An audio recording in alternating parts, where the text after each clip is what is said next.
and youth through speaking, coaching, and mentoring. He has inspired us for years. Welcome to METV Podcast with your host, Calvin T. Mann, the Encourager. What up, what up? Good afternoon, good afternoon. Today is all about boys. Boys, B-O-Y-S, B-O-Y-S. Calling all boys. And I ain't talking about that other, the way they do that other song, you know what I mean? All the boys come to the yard. Yeah. No, we talking boys. How we can take boys from boys to men to husbands to fathers. That's right. Right? We today is Dave, we going on vacation the next 3 weeks. Mm-hmm. It'll be the ladies show. Oh, okay. We're going to let the ladies do their thing while they put together For the conference. Meanwhile, we're going to go on vacation. I might disappear. Hide up under a rock or two. Go kick it with my brothers. Right? Have me a shot of tequila. Right? And keep doing my thing. Keep working. Keep going. But more importantly, I want to make sure that we cover today about boys, right? I just seen a post where a friend would want to know what can we do to take this anger, right, out of boys, right? I seen that a couple times today, and so we're gonna really get off into that. I want to give a small overview, Dave. So, okay. Dave, you know, me and you, right? Here we are, and this is our area. Mm-hmm.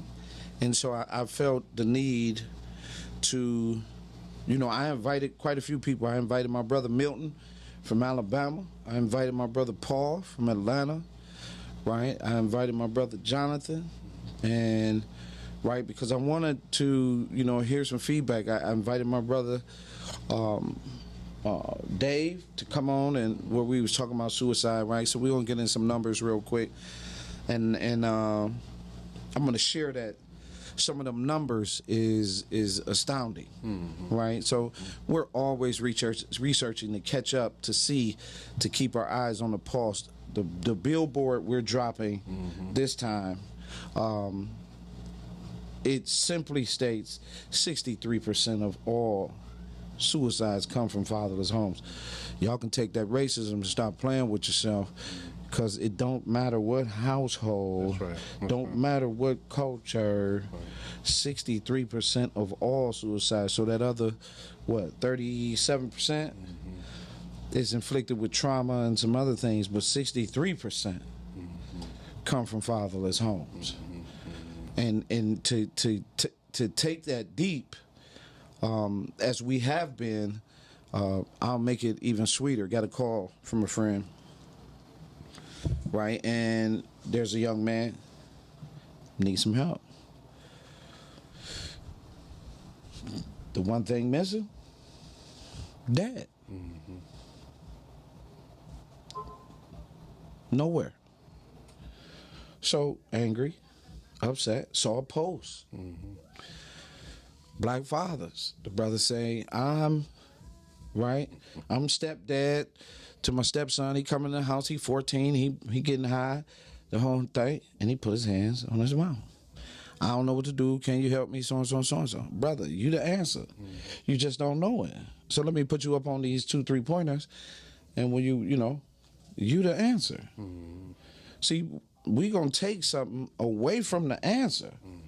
You in the house with this boy, with your other 2 kids, but you ain't say what you was doing with this kid. You know what I mean? You're the answer. So that's just one of those things. The other piece, Dave, and I'm sure you can get into this, because Dave will be heading up to 4 Men by Men, and we're gonna be dropping that real soon. Location, Dave. How about we got a location? Oh, yeah. That's the ticket. Dave. That's the ticket. Oh, Dave. Yeah. We're going to finalize the location. We got The Lord blessing us, right? Yes. The Lord is blessing us. So, excuse me. So, in that case, you know, I'd like to really take the time to shout out the ladies, right? Because this is one of the first events that I've ever done or been a part of that was just strictly for ladies. Mm-hmm. And I'm excited about it because we couldn't have picked, right, the people that go along with Heather, Crystal, and Rochelle. We couldn't have picked two better people. And when I had the vision for it, my point was here's a process that women need to hear from women who believe in men. That's right. You know what I mean? And so that's significant. That's significant. You know what I mean? That's significant. And just excited about that, right? And to let me get to this last post.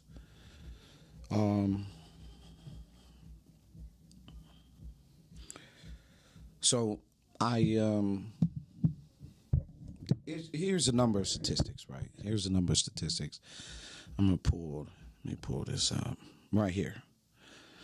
Self-harm, hospitalizations among Michigan residents, ages 10 to 24, by year 2013 to 2017. Hospitalized at 1,457 cases. In 2017, it had dropped a little bit to 1,075, right? So that's just self-harm. When you go up to suicides by death, same year, method of death, hanging, strangulation, and suffocation, 55%. Firearms, 36%. The age groups. So that was for the age group 10 to 14. When you get to 15 to 19, it's 167, 43%, 160, 41%. When you get to 20 to 24, it leaps. 232, 41%. Firearm, 246, 43%. It leaps, right? And that's just in the 10 to 24s. Not a lot of data that they really can understand or explain about the 5 to 11s. So that's just us, you know, touching on the suicide. Now, again, this is no way, Dave, are we gonna be I don't know what's the word, facetious or ignore. Men have failed. I've said this a number of times, right? Like, I don't know. I can't beat it over the head because it's already under a siege. And so I don't want to be the one that's doing the same thing, right? I just want to point out, yes, we have done some things wrong. We failed in some areas. We were not alone. We were failed in a lot of areas, right? And we can look at it from the standpoint of course, we can play racism, right? So we could play racism, but I'm more at looking at we versus they. We can blame poverty. Again, I'm more rather look at we than versus they. We can blame joblessness, right? We can blame literacy, right? Which, again, I brought this to attention. How can we have the most educated populace of women, and we have the most undereducated populace in boys? Somewhere, somehow, right? There's a cross that to say that we always seem to want to bear. There was a shooting at a store, right? And the guy came from behind the counter. Now, this is just my point of view. If everybody's slapping Bug, every chance they get, they slap Bug. I cut on the news, they slapping Bug. I cut on the late night news, they slapping Bug. I walk out to the store, they slapping Bug. All right? Mm-hmm. I'm constantly seeing them slap Bug. Hell, it's my turn. Let me come from behind this counter. Because I see, don't nobody care that we slapping Bug. So I'm slap Bug too. Slap him to the ground. So now I done slap Bug to the ground. Everybody stand around. We have been mistreating men, boys, women, each other in front of a sick culture that they believe that this is how they're supposed to treat you. So at this point, it's about 4 gas stations I don't go to no more. But everybody want to talk. You know, they throw up. But they find their ass right back at that same spot. I'm not fighting nobody to give them my money. To me, that don't make sense. You devalued this man as a community, so somebody watching you devalue each other steps out. Not saying it's legit, because everyone should be treated with respect. But I'm constantly see how you do your own sons, your own boys, your own husbands, your own fathers, your own women, your own children. How you talk to them. Saw a video on Crime with Detroit. Young boy on the porch, lost. Oh, I saw that. Oh man, it put me in tears. I wanted to take, and I didn't mean to come across it. I just so happened to hit my Instagram, and the first damn thing I saw, it made me unfollow Crime in the D. The first thing I saw was a young boy standing on the porch, ringing the bell, asking for some help. He was lost and needed, and another brother came on. All you had to do was get up. What's the number you need me to call? I ain't got to let you in. What number you need me to call? For somebody can come get you.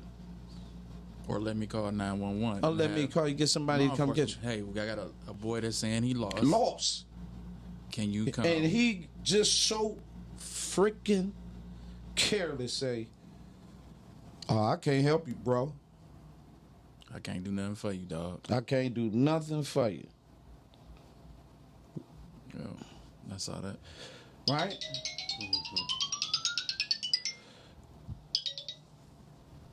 Perfect example. So the whole world saw.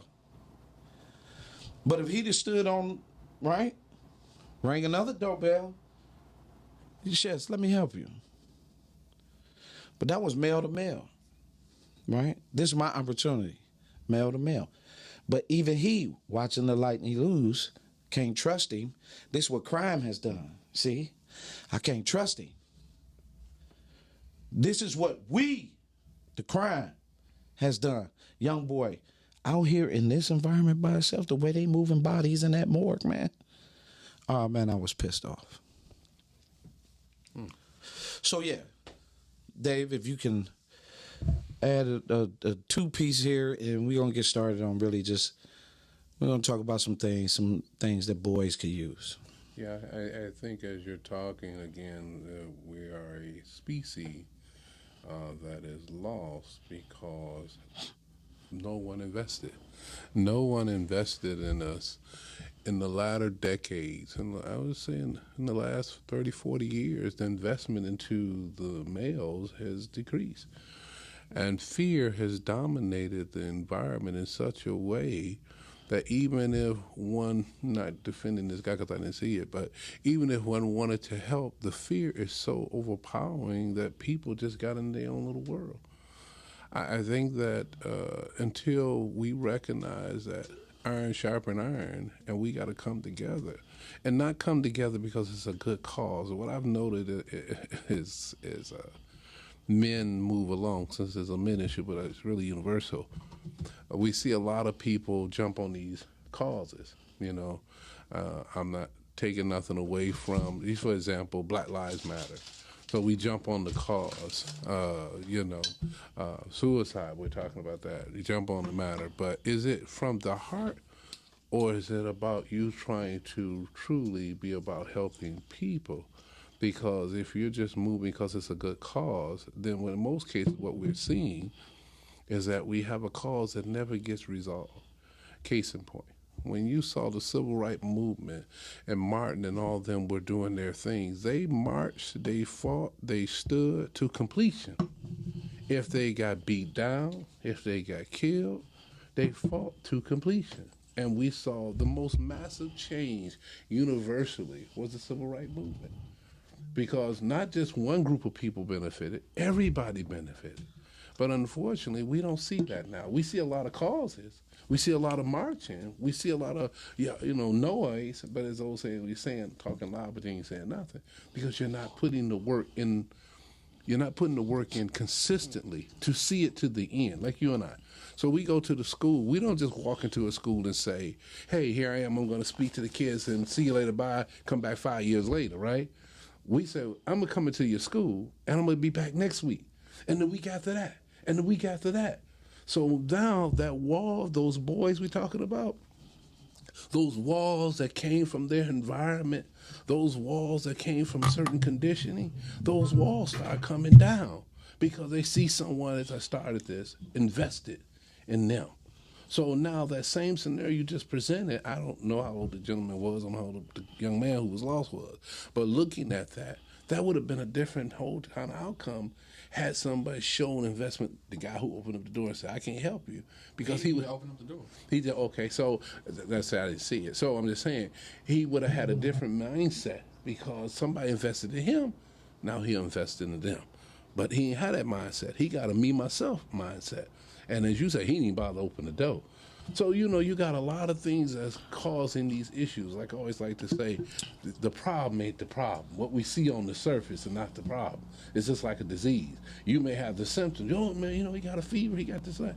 But when we dig deeper, now we find the real problem. Oh, you got pneumonia, you got the virus, whatever the case. We got to dig deeper. That's how we're going to begin to see these changes. But in the meantime, as you said, the blame game is always in motion. People always blaming somebody else. And as you said, we got to stop talking about everybody else. My classic kids, I went to school.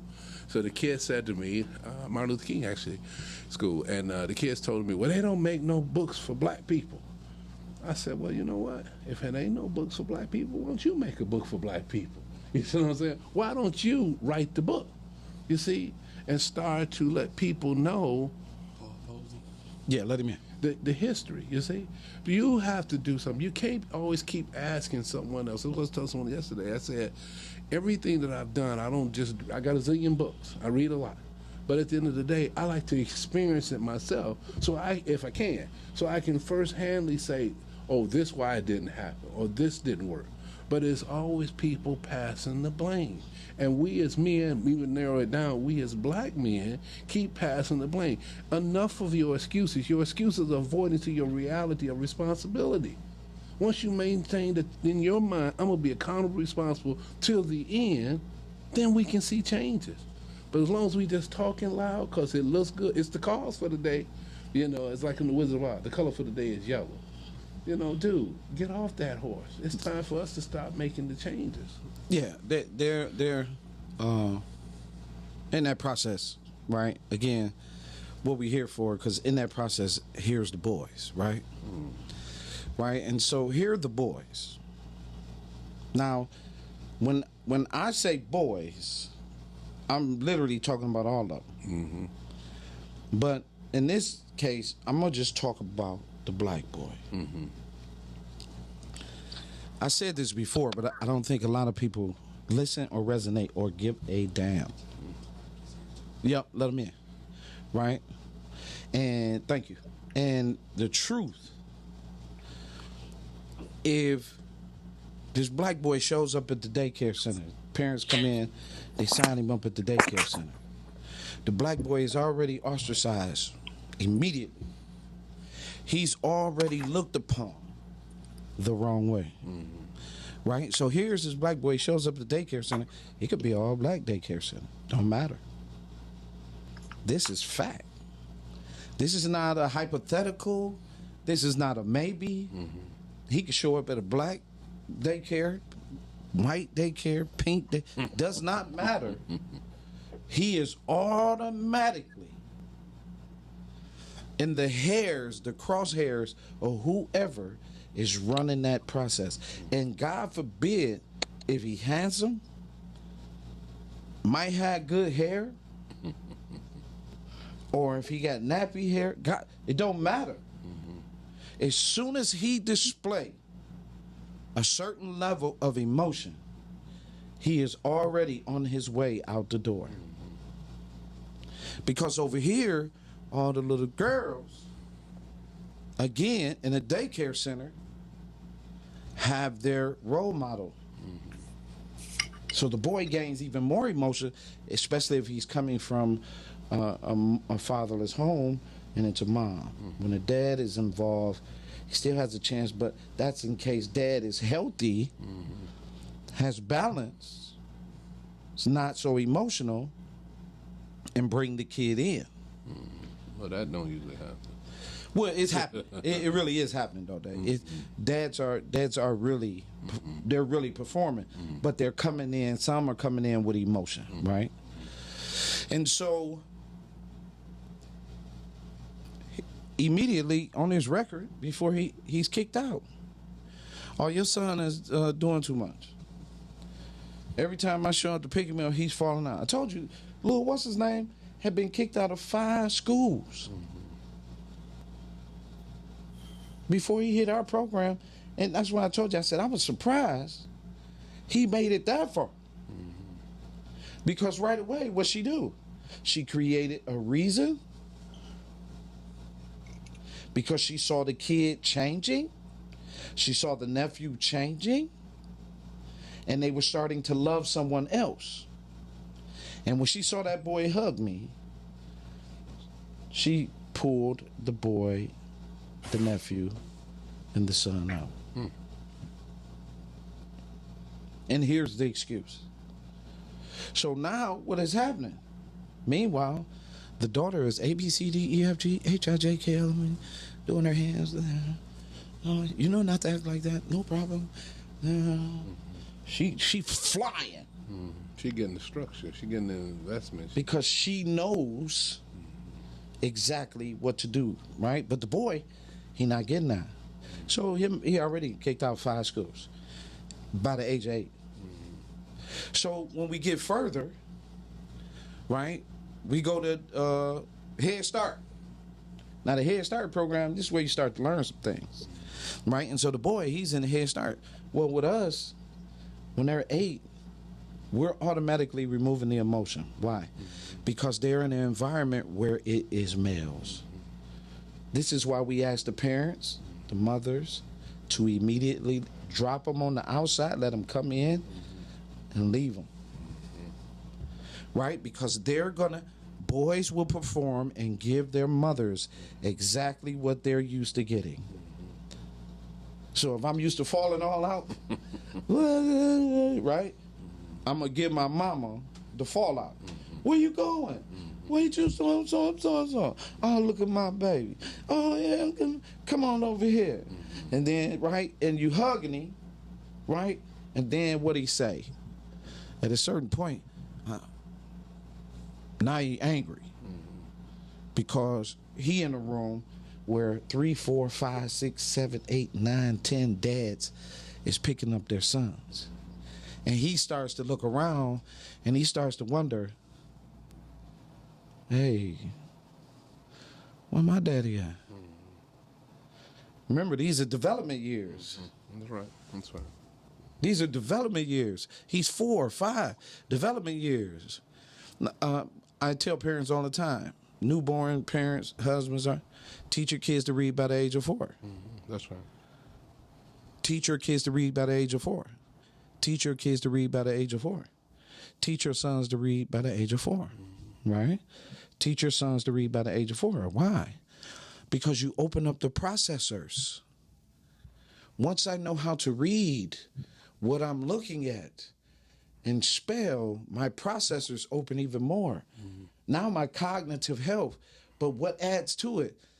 All them little boys that he watching come in and pick up their dads, they walking out of there like that. Right?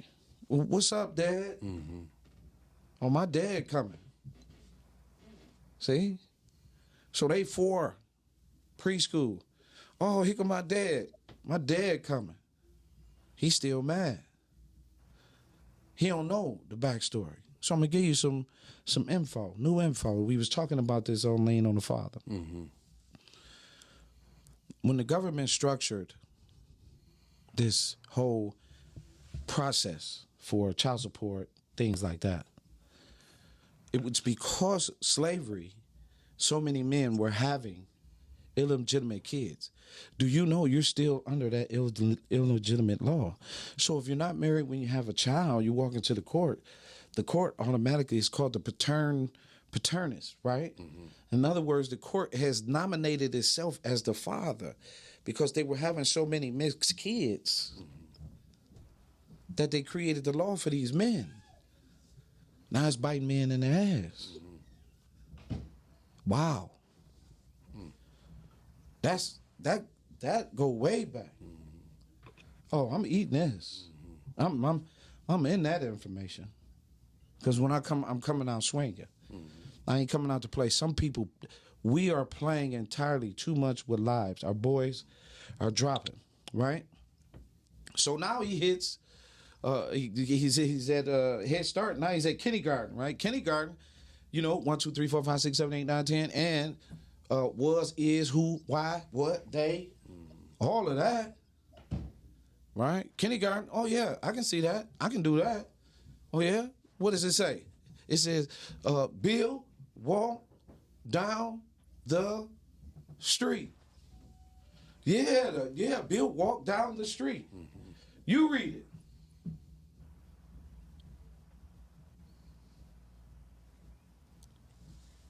Now I'm going to pick on you.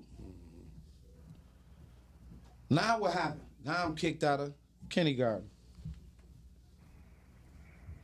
I ain't even got a chance. You want me to be this great man. You telling me how I'm supposed to be this great man. You said I was the king. But I can't read. What's up, Paul? What's up, Johnathan? Good evening. Hey, listen, I got the Army, the Navy, the Marines in the building with me. Yes. That's what's up. Oh, 3 former soldiers. God couldn't have blessed me with a better circle. I'm telling y'all. I don't know how y'all feel about it, but God keep blessing me with a beautiful circle, and I'm proud to have him. Brother Paul, all the way from Atlanta, your take on boys and how we can help them. Wow. You want me to get to the? You want to give you a quick story and then get to that part? Yes, sir. We 10 years old. 10 years old. I wanted to play bitty basketball. And they told us on Thursday it was going to happen on Saturday. And Friday night, I pulled out my cutoff shorts and imitation Chuck Taylors and my socks with the rings on them. And I walked down to the high school. That's where they had it at. And they had all the kids and parents in the bleachers, and the coach was out there talking to us. And he says, he gives us a spiel about bitty basketball, and this is where we're going to be at. This is what the season's going to look like. And then he says, only the kids whose parents came down can get on the court. Wow. Did you hear what I said? See, I didn't know to bring my mother, which she had to work, and I had no dad. But I got my gear together and I walked down to school and I sat in the bleachers like everybody else. And I looked to the left and to the right and I see parents, but I'm there by myself. And he said, only the kids whose parents came can get on the floor. I cried all the way home. Man. I cried all the way home. And I said to myself, I'll never do anything else that requires a parent to be there. Because by that time, my mom was working in the mill. She was a drunk, and my dad I didn't meet him till I was 27. I think you kind of remember the story, Kelvin. Yes, sir. Yes, sir. Yeah. So that changed my life, and that prompted me to ask my mother, "Where's my dad?" And that's when she told me that he was dead, but he wasn't. Jeez. So Jesus. I heard you say about history. The problem about history is we don't know history as kids. All we know is rejection, attitude, what is modeled in front of us, and what they force feed us. And none of that had to do with history for me. It's just what happened in that house, how she spoke to us, and how she called us. There's 4 boys, and she would call us little motherfuckers and shut the fuck up, and all those things go with that. We almost have to have a solution-based life. Always learning how to solve problems. That's what I see. Because if not, we're going to ask someone else to solve it for us. And when we do that, their problems are part of our solution. So we have to teach these young men to think for themselves. Like I was talking to my neighbor across the street, a young fella. I've known him since he was 10, and he graduated high school, and he's going to be a welder. And I talk to him every time I see him in the yard, we talk. And he was telling me he had some problems. I said, well, you need to learn how to solve problems, because that will really help you move forward. There will be nothing that will stop you in your trek to be the best person, the greatest man you want to be, if you know how to solve problems. If not, when we can't solve problems, we get frustrated. And when we get frustrated, that causes us to make bad decisions. Those bad decisions lead to being in the system, being unloved and mistreated. And that's already coming down from those angry parents who don't know that they're responsible for the molding and the delivery of our information to deal with tomorrow. And I think it's sad, it's beyond sad, that we always get caught up in the idea that, I was told I was going to learn. I'm going to learn. You're going to learn when you get there. You're going to learn when you get there. My son called me. He's in the Navy, and he told me this was just yesterday. He says, "I love you, Dad. I love you for telling me what it's going to be like as I get an adult." He's 26 now. He's in the Navy, and I don't know why he joined the Navy. I don't know, but anyway. But he says, "I love you," and I says, "Well, I'm cheating. I'm cheating right now because I'm giving you life right now. I'm giving you everything I got right now. I'm not forcing you to learn life as you go." And the purpose of doing that is so Paul can process what I gave him, not process what I didn't give him, then try to process what I'm supposed to give him. So I give him the game. One of the key things is learn how to deal with the people around you and understand who they are. It'll make your life a whole lot easier. This is one of the nuggets I gave him. But being in the Navy, he says, "I got it now, Dad. I see why you did what you did. And I understand who you are now because I spent some time away from you and you talked to me about it. And it says so much that you're sharing this with me." And I told him, I probably got a good 40 years left of peace. I'm at peace right now. And I said to my son, imagine if you can get peace before you're 30, and you're probably going to have 60 years of peace. Ooh. So, and that's the goal. That's the goal. That really is the goal, because everything is really under siege. Brother Johnathan brought me over. He's always Brother Johnathan also involved with the building the Empowerment Center, the whole nine, right?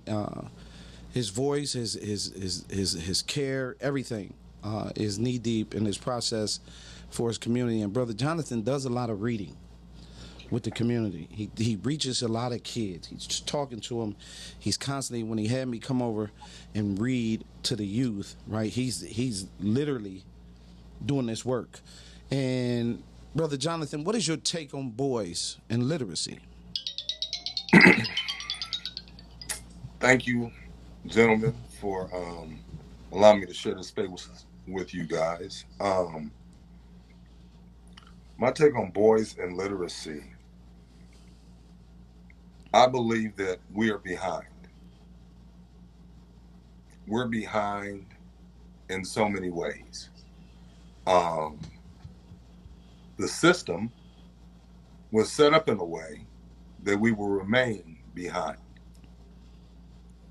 For example, I used to work at a school, and while I was working there, the 99% of the population was African American boys. And I worked there for years, and then finally I parted ways. And once I parted ways, I kind of looked back on my life at that point and all the work that I had, been doing. And I didn't feel like I did my best. Mm. Wow. When they graduated, when they walked across stage, I patted them on their back, I hugged them. I told them I was proud of them for meeting that standard. And so many of our boys are walking across stages ill-prepared for what's next. Mm-hmm. They have this false sense of success. See, so many times we tell our boys, and sometimes we tell our girls, I just need you to graduate from high school. Mm-hmm. You turn 18, graduate from high school, you've grown, you do what you want. I don't care, it's on you. That has not worked for us. At all. But have we stopped and took a look at the product that we've been selling? Recently, me and my wife came to the realization that sometimes we some punk ass parents for whatever reason. I had to stop and I had to look at why I am the way I am with my children. Why do I overcompensate? Why do I accept this and why do I accept that? When my parents would have never. Times have changed. Our methods have to change. The system that we allow our children to operate in has to change. We have to be that change. Why? Because our kids don't know enough. They're not prepared to fight this battle. And they're not prepared because sometimes we're not prepared. But we don't want to talk about that. We don't want to talk about our failures. We don't want to talk about our trauma, which is the biggest barrier to literacy in my community, for my boys, for my girls. It's the trauma that they live through and don't know how to process. So they go to school and they're labeled as bad, ghetto, an animal, angry, vicious. No, I'm just hurting. And I don't know how to deal with this hurt. That's right. And I'm trying to find somebody that's going to listen to me long enough to offload some of it. Mm-hmm. You don't even have to hear my whole story, but if you just let me tell you about this, what happened today. We don't know the impact 5 or 10 minutes with a cat will do. I met a couple of young bros in my hood about 2 years ago. And prior to that, this one young bro walked up to me and said, "Hey, Mr. Clark, can I get a couple dollars out you?" I said, "I would never just give you a couple dollars. What you gonna do? Right. How much time you got?" I said, "If you ever want $1 from me, you ask me what work do I need done." And since then, that's been my way of communicating with the cats. And I have been blessed with some awesome young brothers. I mean, the world would look at them and give up on them, not even give them a shot. But it's rare when you find some young black brothers with a work ethic. They might not have everything else in their life that people that don't look like us have, but they got a work ethic. and they don't like sitting around. If I call them over here, they want to work from the time they get here to the time. They don't want no breaks. They want none of that. Hold on, they will stop and eat. I do feed the bros when they come over. I'm not just working them and not feeding. For the record, You loving them. They Yes. feel that love. They feel that love. And that's what I was getting to. I'm sorry. No. I mean, that's right on. Thank you, Jesus. Mhm. I learned a few years back how important it was. You know what? Scratch it. I need like 3 more minutes of y'all attention. Some years back, I had took some kids on a mission trip to an Indian reservation. And there was this one little kid that traveled with me. And he was just a busybody, just always running. And I'm like, boy, why can't you just sit down and be still? So all week, he's just busy. The day before we left, God spoke to me. He said, ask that boy how old he is. I said, how old is he? The boy is 14 years old. This young man was not trying to irritate me. He was being a kid. He was being a kid.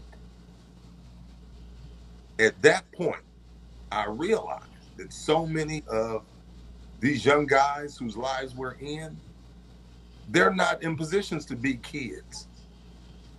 They got to watch little brother, little sister. They got to cook. You got to know how to wash dishes and cook. And those are all life skills. But as far as running and maintaining a house, that's asking a lot on our kids. Young boys don't get hugs. They don't feel that affection a lot of times. So I started hugging my boys. When I pick them up, come here, bro, bring it on in.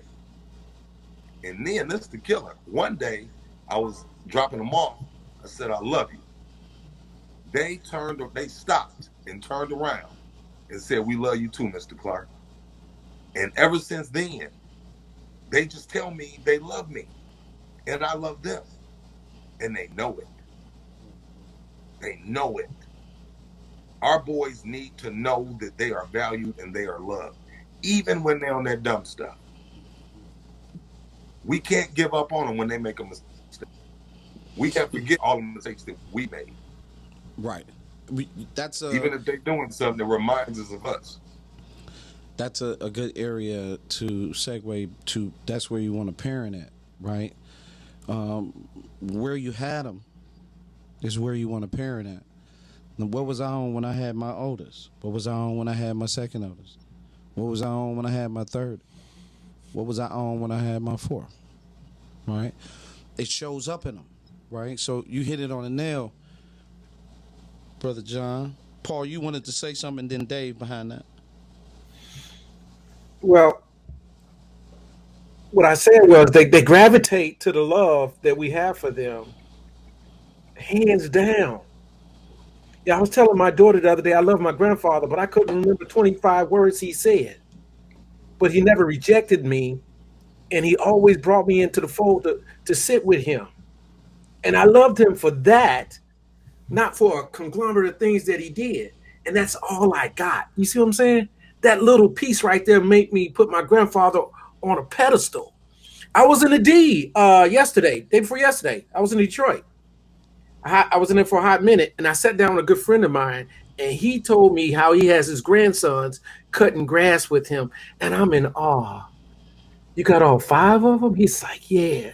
You mean all 5 of them? Yeah, an 11-year-old was running the crew. And then today he called me. He told me he was sitting with his 4 grown sons on the porch. And he was reminded of the conversation we just had the other day because he's telling me about his sons. It is coming. This wave, this is what we're doing. This wave is coming because we're doing it, just like Johnathan's doing in his neighborhood, and I do it in my neighborhood. And I'm not scared. I'm not scared to do it, but I was hurt because no one did it for me. But right now, it don't matter. What happened to me don't matter because tomorrow is looking for us to do the right thing.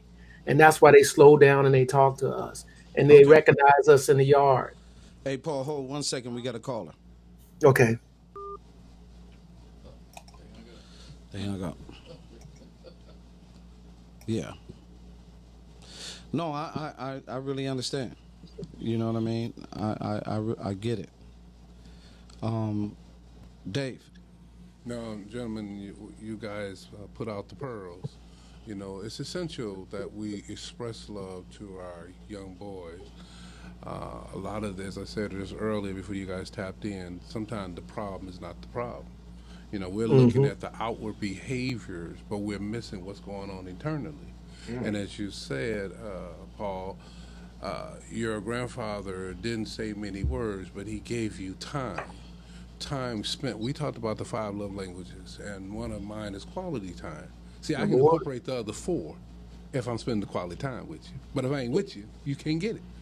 So time is essential, and for us, we all, as I was growing up, I was fortunate because I had a lot of male models. You know, a lot of people who took the time, and I didn't realize that's what they were doing. They were mentoring. You know, when I learned how to ride horses at 9 years old, I didn't know he had prepared me to be a successful rider. You know what I'm saying? And I just found out recently that he's still alive, but he was invested. Pop Winan, he was invested. Me and him used to spend time together sitting in the Coney Island after we got through work because he had a barbershop. And so that quality time made a difference. Now you get to hear the kid's story. See, we sometimes forget, as I work with my own son, you have your own story. You got your own first two chapters of the book. And so if I don't know your story, how can I help you? Because we're not looking in the same lens. Many times we look at our kids and say, they're just kids. But we forgot when we were kids. And I remember when I graduated from middle school, I told myself, never, God, let me forget what it was like to be a kid. All the things I was dealing with. So when I sit down and I look, now all of us are military men. Structure is everything in the military. Order is everything in the military. We teach you from day one. First, we're going to break you down. As soon as you come into basic training as a DI, we're going to break you. We're going to break you and get rid of all that negativity to prepare you for what we want you to do in the future. In other words, it's like Simon to Paul, Simon to Peter and Saul to Paul. I see your potential right off the top, but we don't see our boys' potential. We see the negative behavior. And all this, I always like to say, you know, people say knowledge is power. I say knowledge is potential power until you light it. See, if you don't use it, it ain't power. A stick of dynamite. If you don't light it, it's just sitting on that counter or that table, not doing nothing. But when you turn around there and light it up, it can make a big explosion. So you can give people knowledge, but they got to use it. What the word tells us, faith without works is dead, but you got to put it in them. That's what God tells us in the word. Put this word in your heart. See, once it's inside you, some point it's going to come out. So a lot of our boys are not getting it. But as I always said from the day I came on this show, you can't give what you didn't have. So our grandfathers couldn't give us this, our fathers couldn't give us that, but it's now upon us, as you reflect back, I think Paul said this, as you reflect back, what I'm going to do next, as what Johnathan said, what I'm going to do. I'm going to express love. I'm going to show love. I'm going to give you a hug. Those memories are the beginning. They are the seeds that are planted to the beginning of this cycle beginning where the next generation will show love to the boys. They will give them the hug. They will say, you got potential. You got value. And as I give you this knowledge, as I always tell my son, if I can say you 20 years are unnecessary, you ahead of the game. Boom. You ahead of the game. That's the Because plan. I made bad decisions. Now I'm a different guy. I don't do mistakes. I call mistakes you walking in the middle of the night and you trip over an acorn. You didn't know. Everything else, most of the time we making decisions, then we call it mistakes after it didn't work out.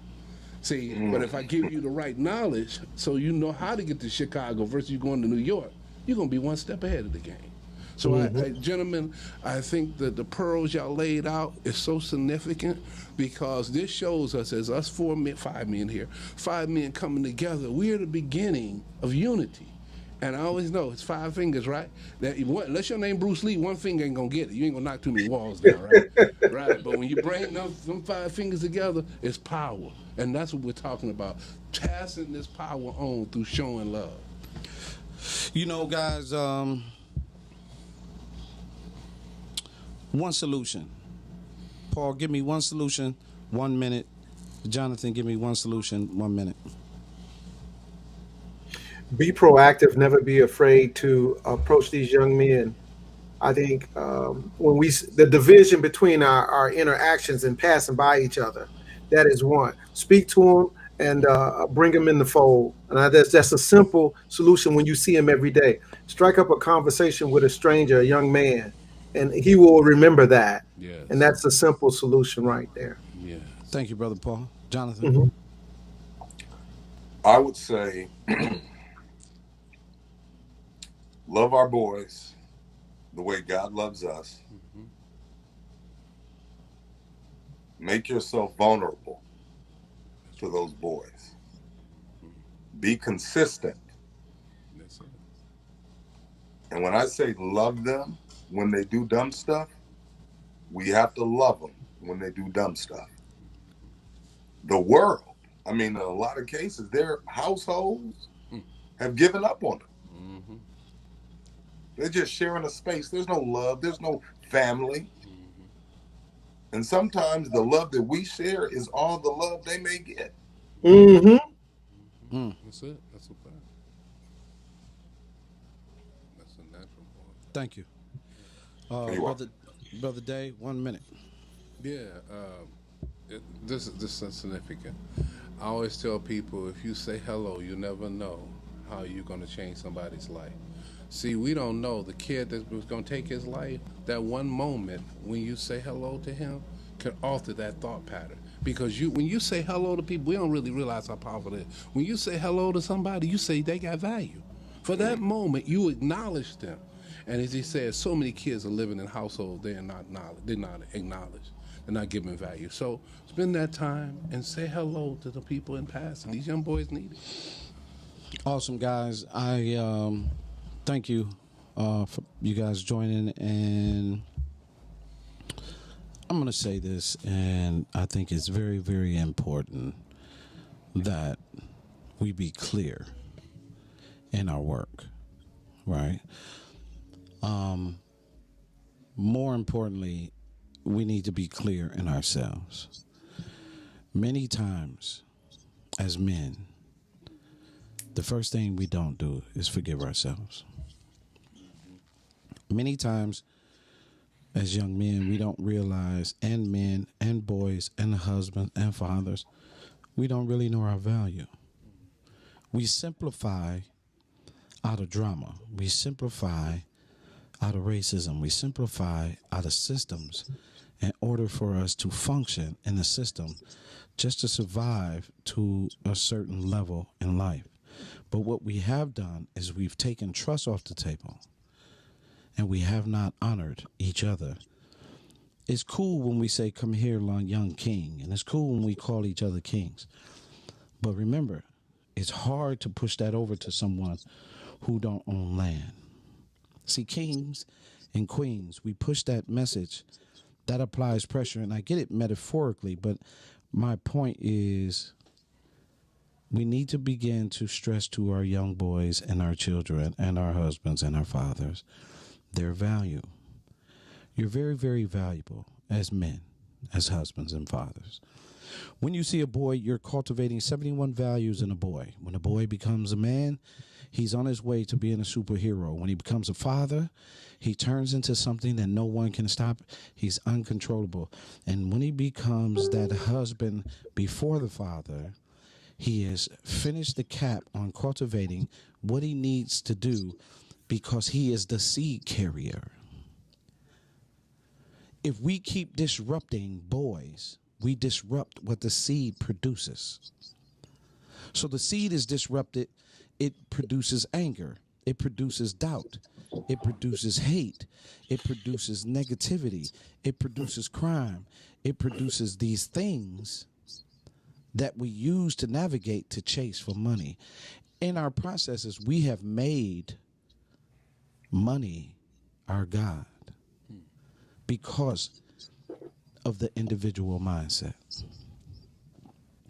The boys need to see unity. In the mentoring program, in the Emmy Future Leaders program, I cannot understand for the life of me, right, why we don't have an empowerment center, why we're not packed out, right? Because we teach our boys how to lead. Our boys walk into buildings and execute. I talked to Dave today. He's been helping his grandmother. Dave is 9. I talked to Romante. Romante has been lifting cement, helping his grandfather pour cement for the last 2 years. Right? When you talk to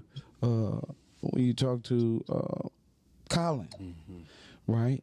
Then when you get over and you talk to Raheem, then you talk to Cameron. Then you talk to these boys that's been in the program. Then I pick up the phone, and on the phone is Travis. And next to Travis, it could be Sean Hobby all the way in South Carolina. Or I pick up the phone, it might be Big Leonard.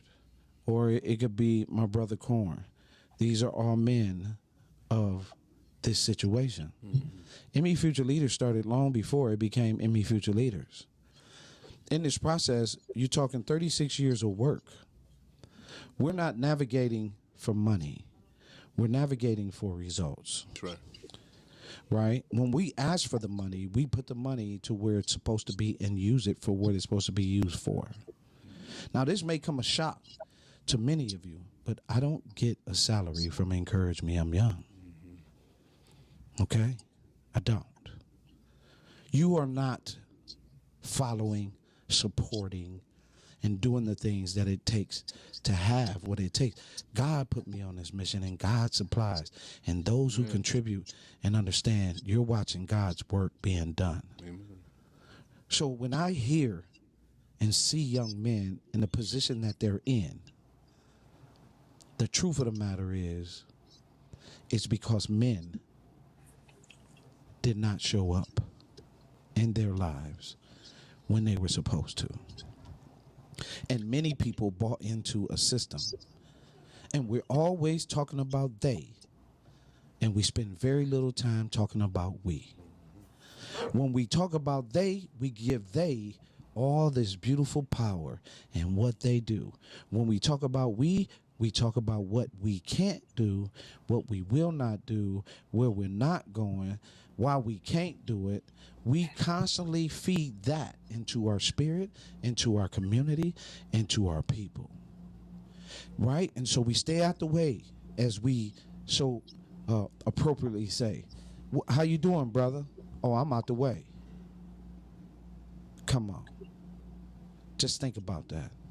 You out the way. What way are you in? You're only referring to what you're watching on the news. You're only referring to what you're looking out your window, not helping to fix. You're not being an example.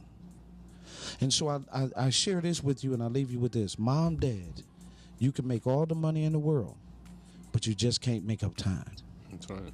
If you do not, will not, and refuse to teach your son how to read, teach your son how to do math, teach your son how to be respectful, teach your son how to walk, teach your son how to groom, teach your son how to love, teach your son how to care, bring him to me. Bring your wallet with you, and we'll change his life. Because you're going to pay one way or the other. Put your family first. My name is Calvin T. Mann, president and founder of Encourage Me, I'm Young, and Good Fathers Only. Next 3 weeks is all ladies as we prep for the first ever Women's Safety Workshop, August 29th. The women will be running the show. I appreciate you. I love you. Me and Dave going to take a break. We're going to laugh, and we're going to love. Amen. God bless you, and encourage me. I'm Young. Thank you, fellas. Oh, man. You're welcome. Thank you, Cal. Thanks, Good night. gentlemen. Good night.